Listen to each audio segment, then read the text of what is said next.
ท้าวผู้ผาสุดหน้าสงสารเดินทางมาฮอดวังเวียงแต่กะบ่สามารถนอนหลับได้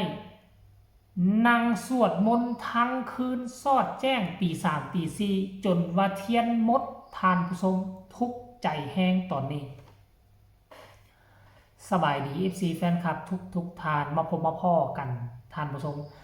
เป็นอีกคลิปหนึ่งที่อยากจะนำเสนอเกี่ยวข้องกับเรื่องผู้ผ่าหลายคนกับเบื่อนายหลายคนกับท้อถอยนำบอกสอนแนะนำก็บ่มีอีหยังดีขึ้นกว่าเก่าแต่ว่ามาเห็นคลิปมือคืนนี้แล้วก็เป็นตาสงสารผู้ผ่าเพิ่นแห้งทานผู้ชมความจริงแล้วเพิ่นก็บ่อยากตกอยู่ในสภาพแนวนี้ดอกแต่ว่ามันน่าจะมีบางสิ่งบางอย่างมารบกวนผู้ผ่าบ่ทุกคนมื้อวานนี้เนาะผู้ผ่าเดินทางจากล่องแจ้งห่วยระยะทางก็2-300 กิโลนั่งรถมาก็เมื่อยได้สั้นๆค่อนๆมาก็คือสิเมื่อยแห้งปกติคันคนเฮามันเมื่อยแห้งแล้วล้มหัวลงนอนปุ๊บก็โกนปั๊บแล้วแต่ว่าผู้ผ่าบ่แม่นแบบนั้นพยายามนอนแล้วก็นอนบ่หลับพยายามหลับแล้วก็หลับบ่ได้มันเหมือนมีบางสิ่งบางอย่างมากระทบจิตใจ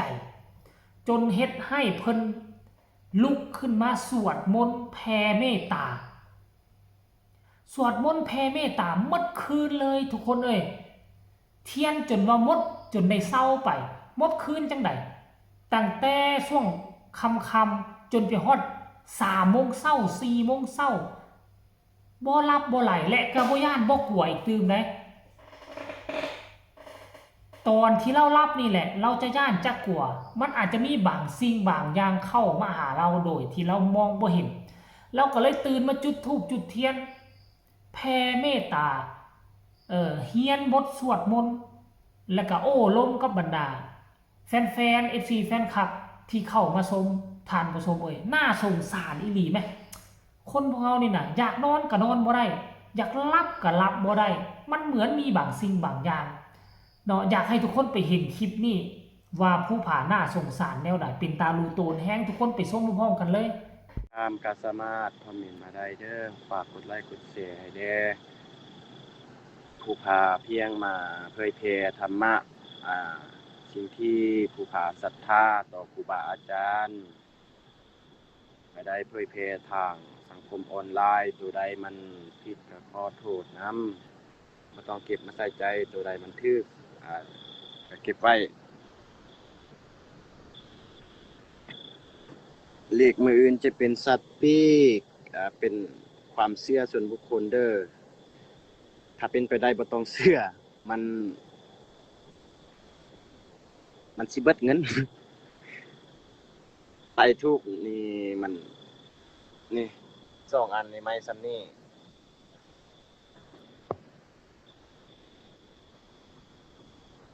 3 อันนี่ไม้ยักษ์ซ้ำกัน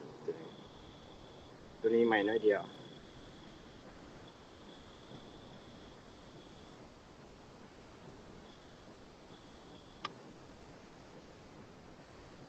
นอนอยากนอนอยู่แต่ว่าหลับตามันบ่หลับนะสุดแต่เมื่อยเนาะหากก็เดินทางลุกมาแต่บ้านมาฮอดวังเวียงโมงประมาณ4 โมงก็บอกพี่น้องมารับมาเฮ็ดเวียกก่อสร้างเฮ็ดอ่างปลาคาร์ฟจะเป็นแหล่งท่องเที่ยวของวังเวียงอยู่บ้านโพนไส่เมืองวังเวียงครับจะ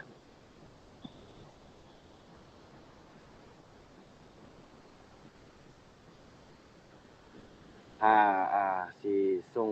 บุญกุศลให้2 คนที่ยังติดอยู่ในถ้ำถ้าสิ่งศักดิ์สิทธิ์มีจริงตอนบ่ทันสวดมนต์นี่ย่างไปนำทางนะอ่าเป็นเจ้าถิ่นเจ้าทานก็สิมาถามเฮานี่บ่คนน่ะไปกับบาทเลยแตกเป็นบาทเลยย่างไปบ่นี้เย็นสันหลังย่างไปนี่หยุด แล้วเย็นอีกนะข้าวมนต์อันนี้บ่มีหยังละมีแต่มันหนาวเป็นบ้า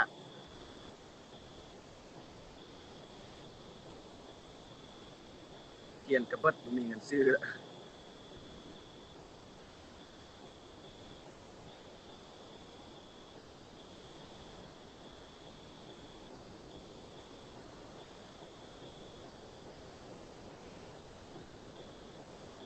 มีผู้ใดอยาก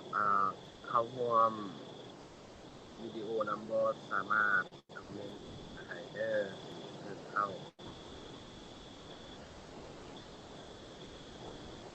ตอนนี้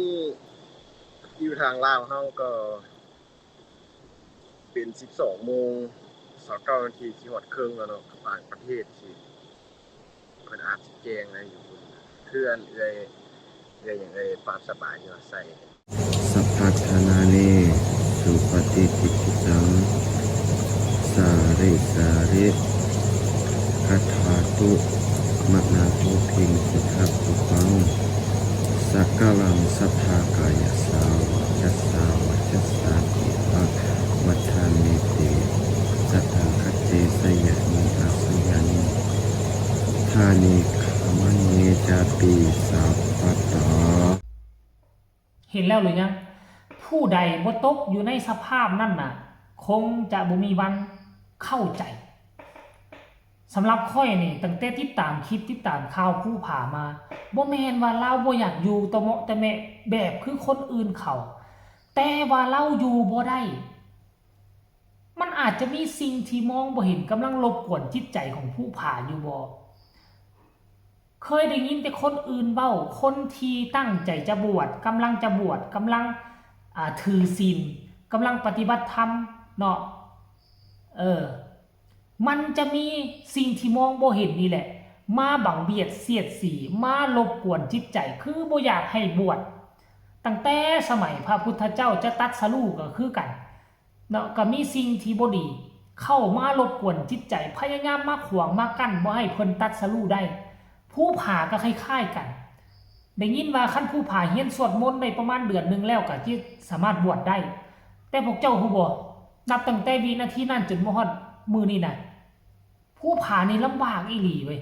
มันเหมือนกับว่ามีบางสิ่งบางอย่างผลักดันบ่ให้ผู้ผ่าบวชแต่ผู้ผ่ากับพยายามมาตลอด